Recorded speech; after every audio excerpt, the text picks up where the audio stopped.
로마서 7장 21절에서 24절까지 봉독해 드립니다. 로마서 7장 21절에서 24절까지입니다. 그러므로 내가 한 법을 깨달았노니 곧 선을 행하기 원하는 나에게 악이 함께 있는 것이로다. 내 속사람으로는 하나님의 법을 즐거워하되 내 지체 속에서 한 다른 법이 내 마음의 법과 싸워 내 지체 속에 있는 죄의 법 아래로 나를 사로잡아오는 것을 보는도다. 오라 나는 곤고한 사람이로다. 이 사망의 몸에서 누가 나를 건져내랴. 오늘 읽은 21절에서 24절까지의 내용 속에 묘사된 이 내용은 많은 논쟁을 불러일으키고 있는 내용입니다.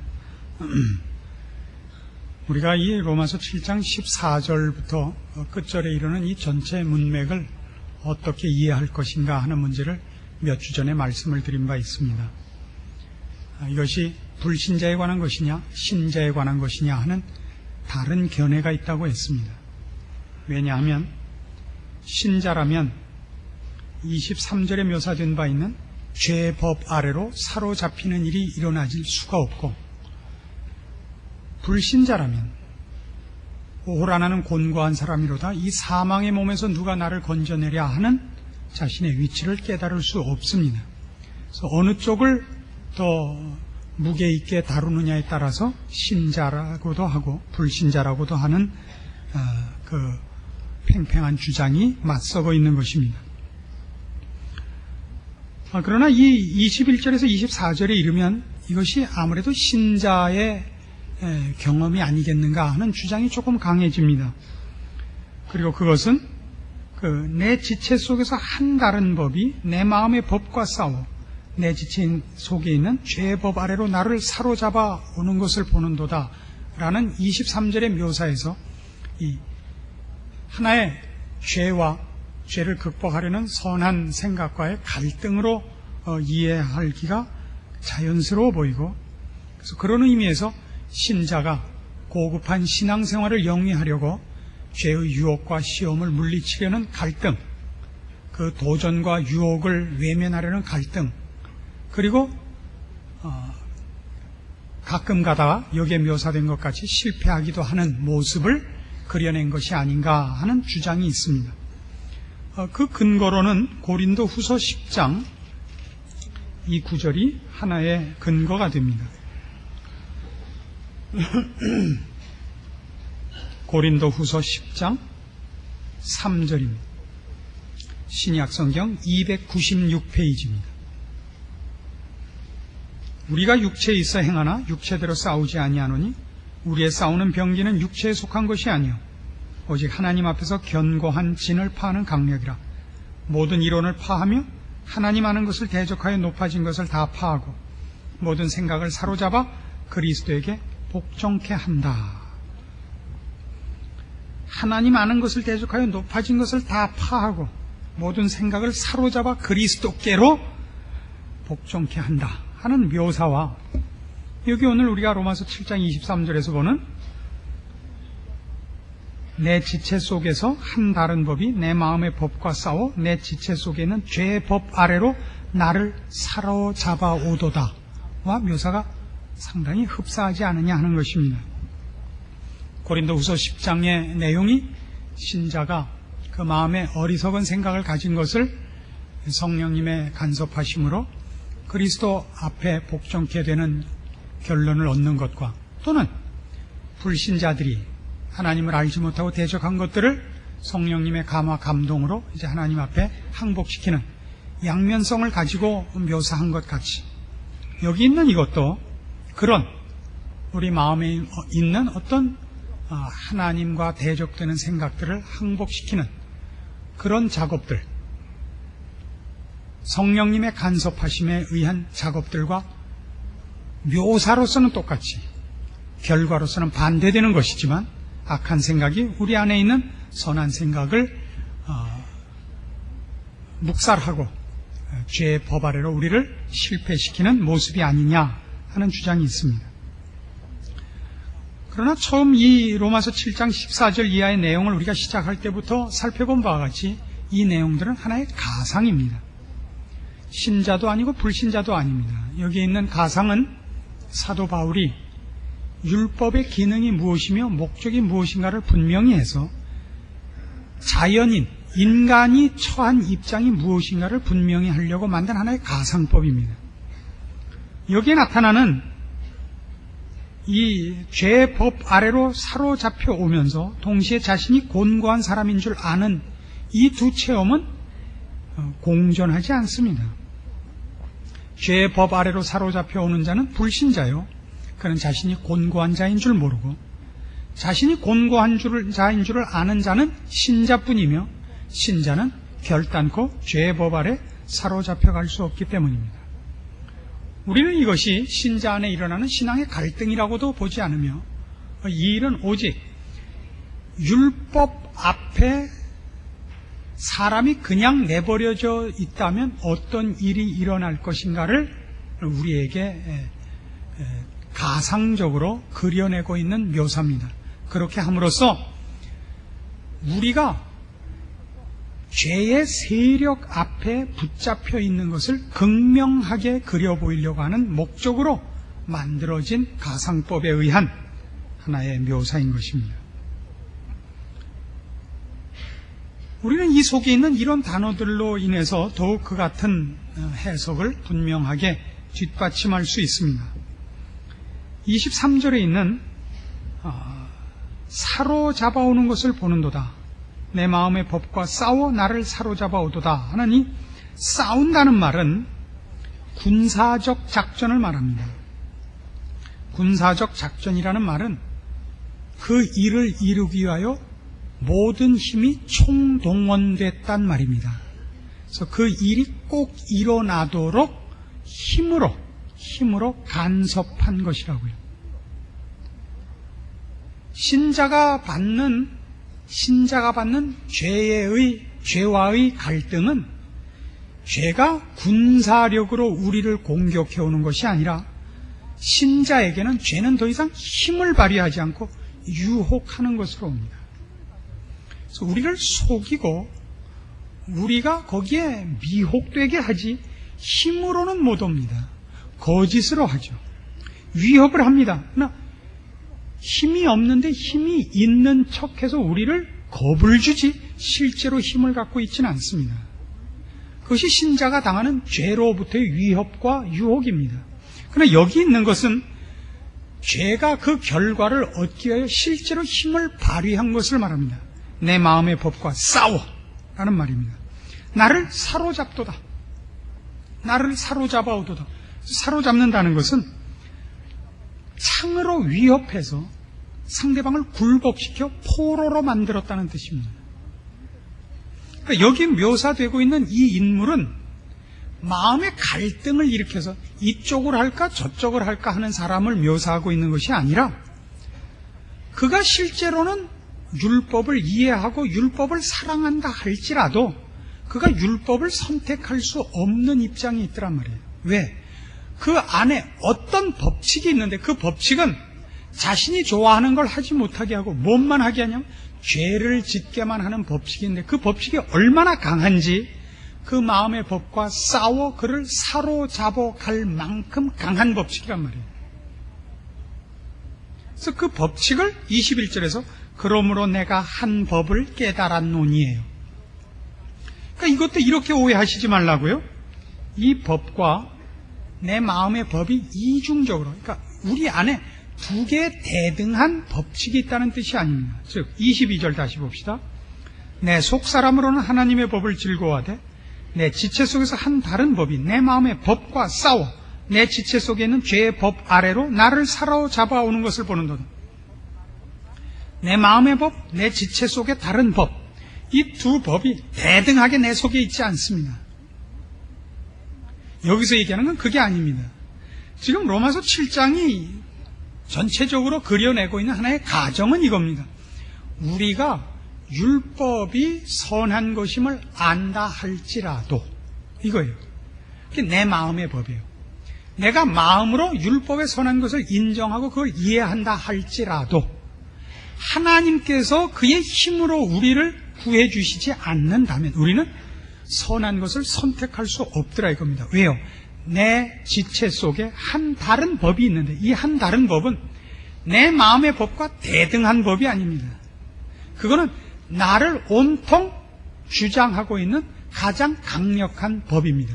그럼 왜 법 그러냐면 여기서 법이라는 것은 일부분이 아니고 또는 그 규칙이 어떤 땐 적용됐다 어떤 땐 안 적용됐다 하는 것이 아니라 언제나 적용되는, 언제나 그 결과를 이루고 마는 절대 불변의 법칙같이 나한테 힘을 쓰기 때문에 법이라는 말을 쓰고 있는 겁니다. 내 속에 그런 하나의 원리, 또 이런 원리, 여러 원리가 있다는 뜻이 아니고 여러 마음이 있다는 뜻이 아닙니다.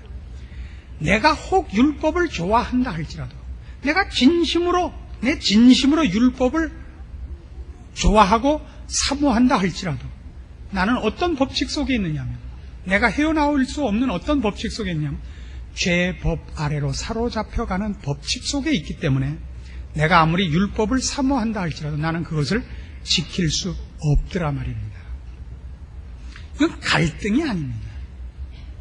우리가 처한 처지를 묘사하고 있는 것입니다. 그래서 결과가 언제나 지더라 말이죠. 언제나 죄의 법 아래로 사로잡혀더라고요. 오호라 나는 곤고한 사람이로다. 이것이 바울이 그려내고 있는, 율법이 주어졌다 할지라도 하나님께서 우리를 은혜로 구원하시지 않았다면 율법으로는 우리를 어떻게 할 수 없더라 하는 것을 보여주려는 하나의 가상적인 묘사라 말입니다. 그럼 바울이 이런 묘사를 통하여 우리에게 밝히려고 하는 건 무엇이며, 다른 말로 해서 성경의 초점은 무엇이냐 하는 것입니다. 성경은 이겁니다. 로마서 3장 19절에 이미 나왔던 것과 같은 이것을 확인시키려고 하는 것입니다. 로마서 3장 19절입니다.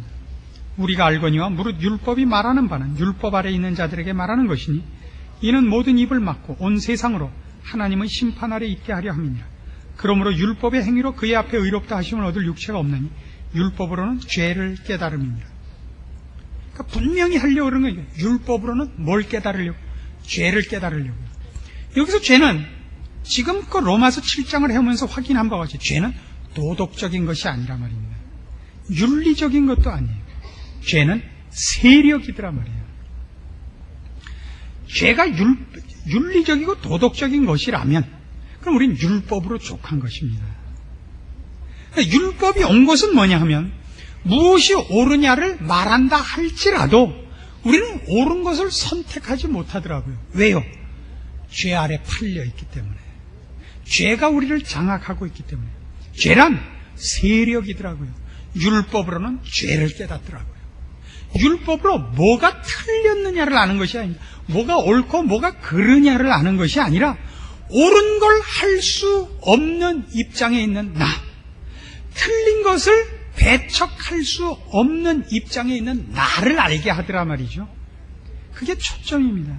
이해하시겠습니까?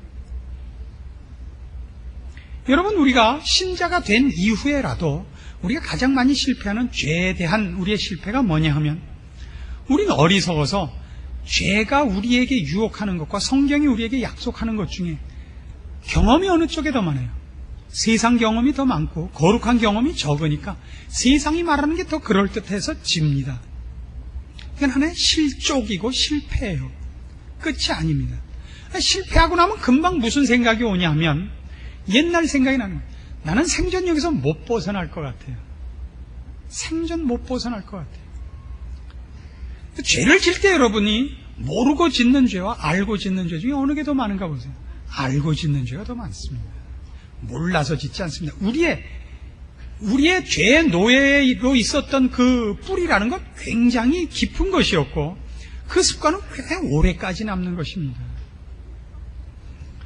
우리나라가 고려 시대까지는 지금 우리 민족이 갖고 있는 이런 민족성과 상당히 다른, 적극적이고 활달하고 상당히 낙관적이고 좋은 민족성을 가지고 있었던 것으로 역사학자들은 판단을 하고 있습니다.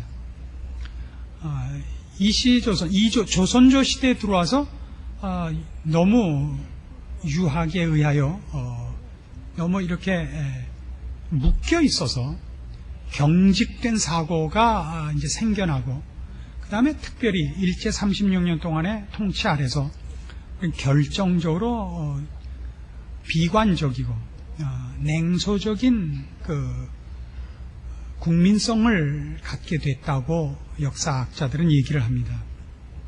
가장 큰 이유가 이거죠. 남의 침략 아래 놓여 있으면 내가 노력한 것이 내게 되질 않습니다. 누가 성실하게 일하겠습니까? 우리나라 사회 모든 문제 중에 제일 중요한 문제가 뭐냐 그러면 언제나 그러죠. 제1차 기준이 없는 것이죠.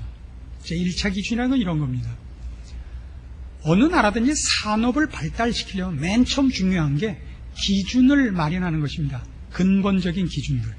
1m, 1kg, 1리터. 이것이 같아야 되는 겁니다. 대우 자동차에서 쓰는 부속품과 현대 자동차에서 쓰는 부속품과 기아 자동차에서 쓰는 부속품이 최소한 볼트 너트 같은 건 같아야 되는 겁니다. 그러려면 제1 기준치 1cm, 1m, 1g, 1kg 이건 같아야죠. 그게 굉장히 중요한 겁니다. 그럼 우리 사회에서 제일 중요한 건 뭘까요? 법이 법으로서 만인에게 평등하게 힘을 발휘해야죠. 그렇지 않습니까?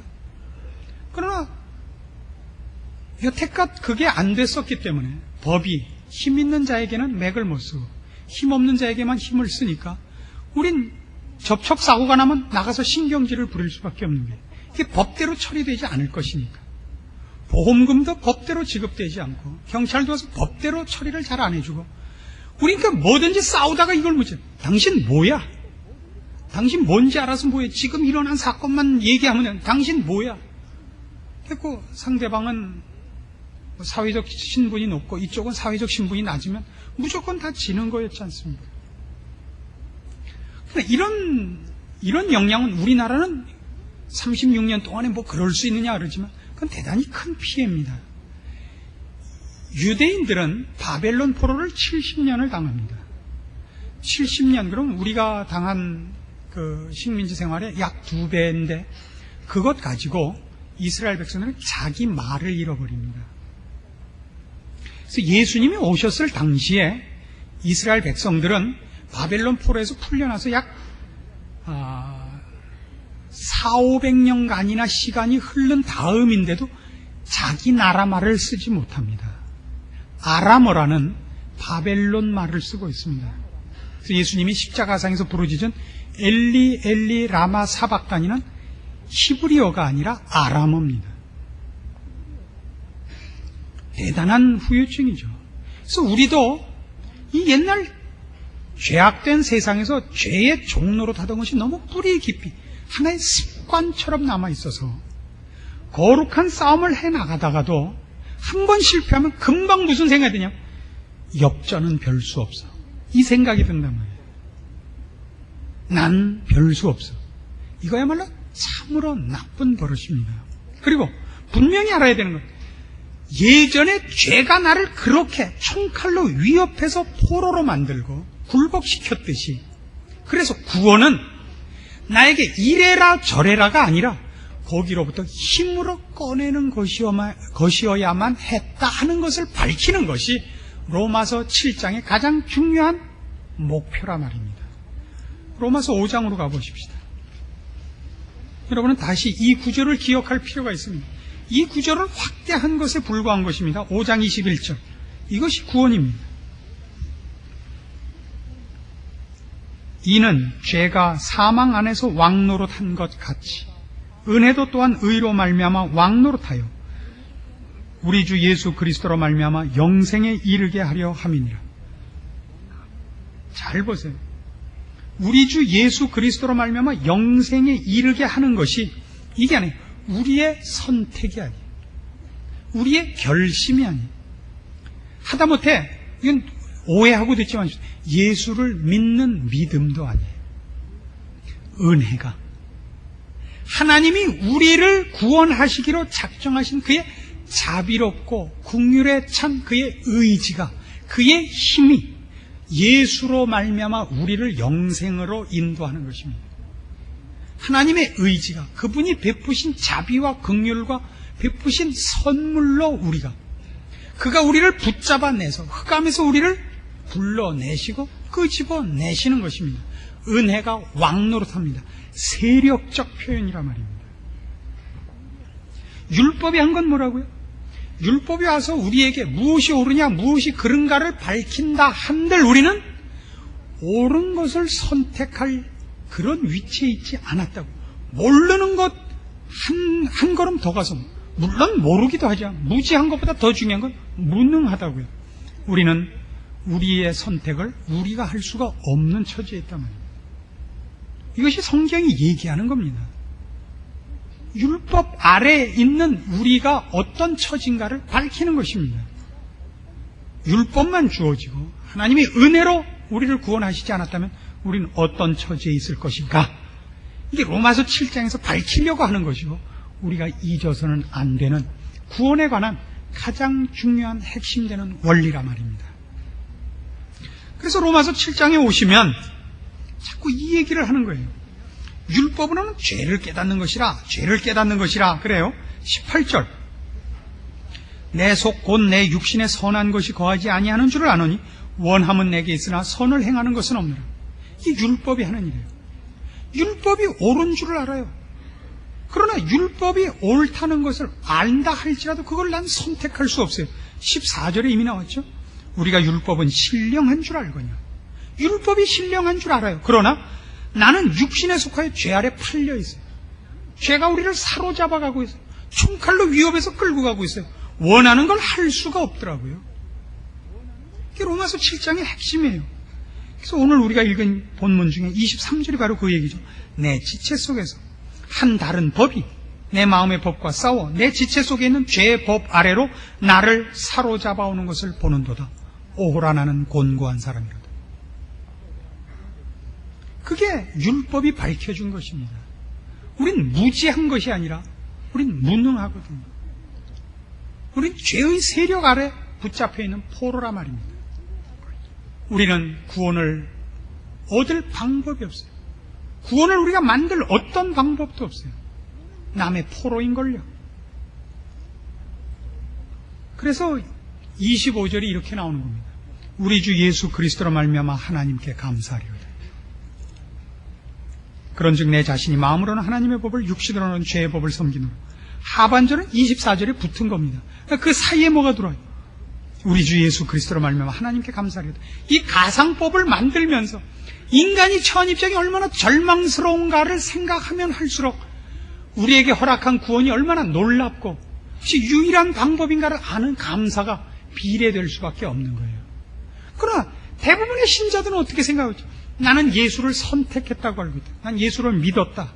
예수를 믿는다는 말은 믿는다에 초점이 있지 않습니다. 예수에 초점이 있는 겁니다. 그래, 이 율법의 기능을 모르면 우린 자꾸 난 믿었다 그래요. 난 믿었다, 너도 믿느냐? 이거죠. 난 믿었다, 나는 했다. 이건 율법의 행위라 그래요. 은혜를 받은 자가 아니에요. 내가 믿었다고 확신을 하는 자는 다음에 자기가 신앙생활에서 실패했을 때는 자기 의지가 근거였기 때문에 실패했을 때는 좌절할 수밖에 없습니다. 우리는 그렇지 않습니다. 성경이 밝히는 대로 우리는 하나님의 은혜로, 하나님의 능력으로, 그의 힘과 그의 열심으로 불러냄을 받은 자입니다. 하나님이 포기하지 않는 이상 우리는 포기되지 않습니다. 고린도전서 15장에 가봅시다. 이런 믿음의 정리야말로 너무나 필요한 것이기 때문에 분명히 해둘 필요가 있습니다. 51절로 갑니다. 고린도전서 15장 51절. 보라, 내가 너희에게 비밀을 말하노니 우리가 다 잠잘 것이 아니요 마지막 나팔에 순식간에 호련히 다 변화하리니 나팔 소리가 나매 죽은 자들이 썩지 아니할 것으로 다시 살고 우리도 변화하리라. 자, 한번 생각을 해보십시오. 우린 죽어 땅에 묻히고 썩을 것입니다. 혹 그 신자들 중에라도 화장을 하는 것이 그 신앙적으로 맞지 않는다라고 그 오해하고 있는 분들이 있어서 지나는 길에 말씀드립니다만, 화장하는 것은 전혀 신앙과 무관합니다. 나중에 부활할 때 그 화장한 거는 다 없어져서 안 모인다고 썩은 거나 탄 거나 그게 그겁니다. 걱정을 하지 말고 다 화장하십시오. 화장해서 다 뿌려버리세요. 뭐예요? 무덤 만들고 이럴 공간이 없습니다. 만일이 아니죠. 언젠가 제가 죽을 텐데, 죽거든. 사정없이 화장해서 다 갖다 버리세요. 주님께서 다시 오십니다, 이제. 그때가 이제 이 세상이 끝이고, 우리가 기다리는 새 세상이 시작이 될 텐데, 나팔소리와 함께 주님께서 다시 오실 것입니다. 그러면 죽어있던 우리가 다 일어날 겁니다. 부활할 겁니다. 다시 한번 생각해 보십시오. 죽어있는 자가 나팔소리를 어떻게 듣고 일어난다는 겁니까? 귀가 있어서 들어요? 아니면 무릎이 있어서 일어나요? 다 썩어 문드러졌는데, 없는데 뭘 듣고 뭐가 일어나요? 무슨 재주로? 청각이 있어요? 지각이 있어요? 힘이 있어요? 어떻게 일어난단 말이에요? 그래서 이렇게 설명을 해요. 53절. 이 썩을 것이 불갑을 썩지 아니할 것을 입겠고, 이 죽을 것이 죽지 아니함을 입으리로다. 이 썩을 것이 썩지 아니함을 입고 이 죽을 것이 죽지 아니함을 입을 때에는 사망이 이김에 삼킨 바 되리라고 기록된 말씀이 응하리라.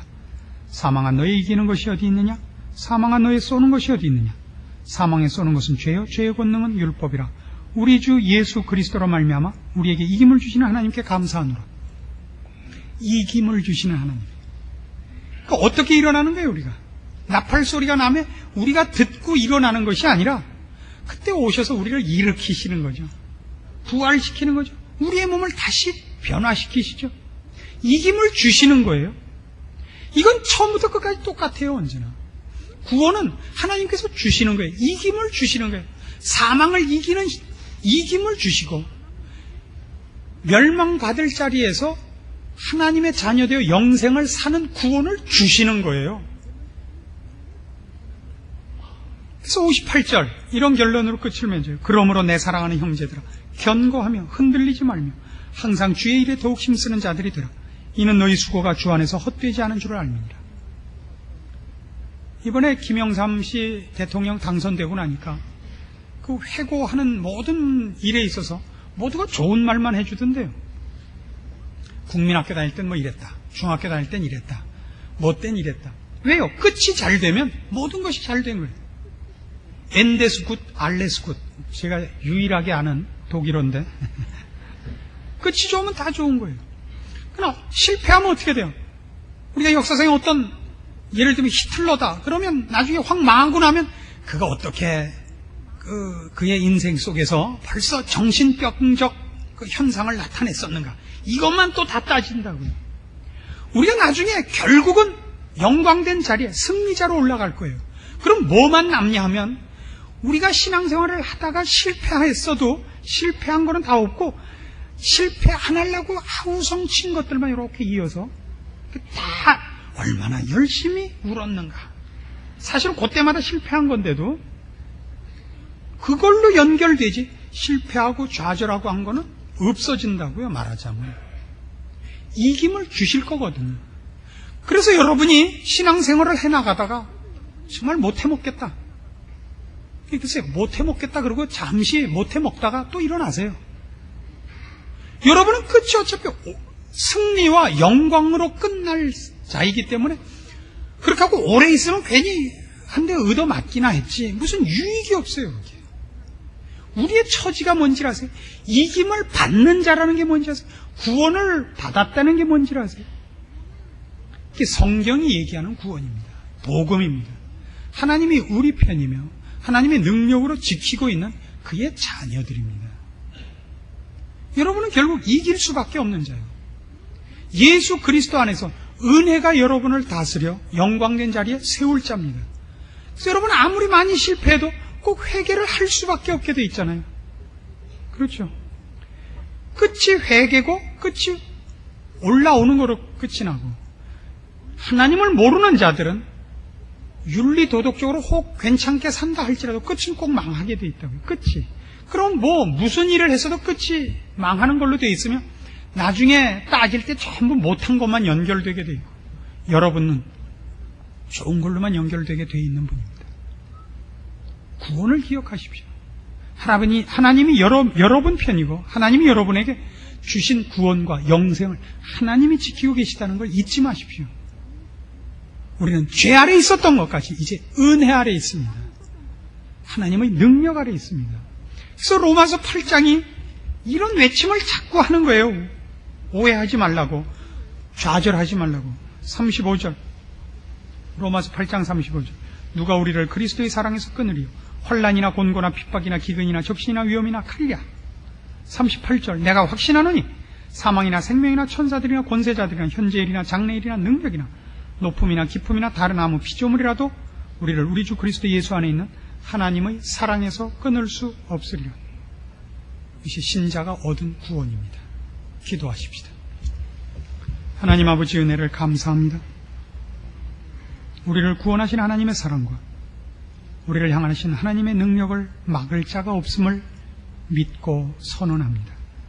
그러므로 우리의 인생을 더욱 충성되이 주 앞에서 보내게 하시고 헛된 생각과 하나님 미워하는 길에서 등을 돌리게 하시고 충성되이 우리의 여생을 마쳐 주님 허락하신 승리의 자리에 설 때 부끄러움 없이 주를 만날 수 있게 준비하는 지혜롭고 성실한 신자들로 우리의 여생을 마치게 하여 주시옵소서.